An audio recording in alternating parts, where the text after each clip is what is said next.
Une nouvelle gouvernante est arrivée à la maison. Mais rien qu'à son apparence, on voit bien qu'elle n'a rien d'une vraie dame de maison. Elle est grossière, mal élevée. Jacques ne la supporte pas. Mais son père, lui, ne cesse de la dévorer du regard. Avec le temps, les choses se compliquent entre eux. Son père ne rentre plus dormir à la maison. Il l'emmène dans des soirées de luxe. Jacques reste seul à la maison. Et il commence à penser à sa mère. Depuis que cette femme s'est installée, la table est toujours remplie de plats copieux, comme du poulet rôti, entre autres. C'est la nouvelle belle-mère qui cuisine tout ça. Jacques n'avait jamais goûté à ce genre de cuisine auparavant. Quand la rentrée arrive, les garçons s'inscrivent tous au cours de menuiserie. Les filles, elles, foncent naturellement en cours d'économie domestique.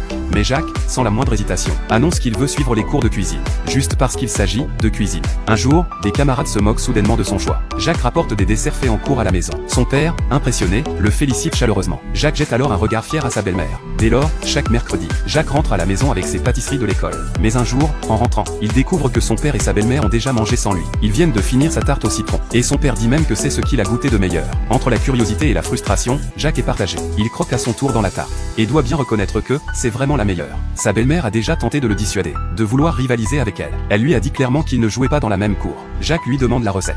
Mais évidemment, elle n'a aucune intention de lui donner. Déterminé à découvrir le secret de cette tarte au citron, Jacques se plonge dans les livres de cuisine, teste des dizaines de recettes. Mais il ne comprend toujours pas ce qui cloche. Alors, il décide de l'espionner discrètement, et note chaque étape dans son petit carnet.